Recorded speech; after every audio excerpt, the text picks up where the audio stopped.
ঝুঁকিপূর্ণ ভবনে মৃত্যু ভয় নিয়ে ক্লাস করছে পটুয়াখালীর চরমন্তাজ ইউনিয়নের নয়াচর সরকারি প্রাথমিক বিশ্ববিদ্যালয়ের কোমলমূর্তি শিক্ষার্থীরা। ভবনের ছাদ চুইয়ে পানি পড়ায় ছাতা মাথায় নিয়ে ক্লাস করতে হচ্ছে তাদের। বিদ্যালয়টির জন্য নতুন ভবন নির্মাণের প্রস্তাব পাঠানো হলেও অনুমোদন না মেলায় শিগগিরই হচ্ছে না সমস্যার সমাধান। পটুয়াখালীর রাঙাবুলি থেকে আইয়ুব খানের পাঠানো তথ্যচিত্রে আরও জানাচ্ছেন আব্দুল হামিদ।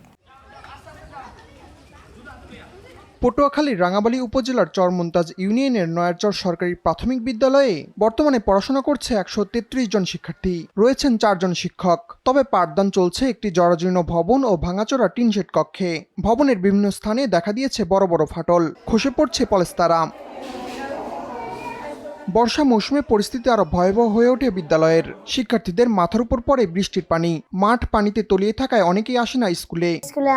আসতে পারি না, আমাদের ছাদ ভাঙা, আমরা বসতে গেলে আমাদের খাতা বই ভিজে যায়। ক্লাস সময় পানি জমে রয়েছে, ঝাড়ু দিয়ে কুড়ান লাগে, তারপর আমরা বসি। শুধু শিক্ষার্থীরাই নয়, আতঙ্কে রয়েছেন শিক্ষক এবং অভিভাবকরাও। আমাদের বাচ্চাদেরকে স্কুলে দিয়ে আমরা চিন্তাযুক্ত থাকি, বাচ্চারা যদি একটা দুর্ঘটনা ঘটে, স্কুল ভাঙা যদি ওদের মাথায় ভেঙে পড়ে। আমরা পাঠদান করার ক্ষেত্রে অনেকটা ভয় পাচ্ছি, কেননা হচ্ছে আমাদের ভবনটা জরাজীর্ণ, কখন ছাদ ধসে পড়ে বাচ্চারা বড় ধরনের দুর্ঘটনার সম্মুখীন হয়। উপজেলা শিক্ষা অফিস বলছে নতুন ভবনের জন্য প্রস্তাব পাঠানো হয়েছে, অনুমোদন মিললেই শুরু হবে নির্মাণ কাজ।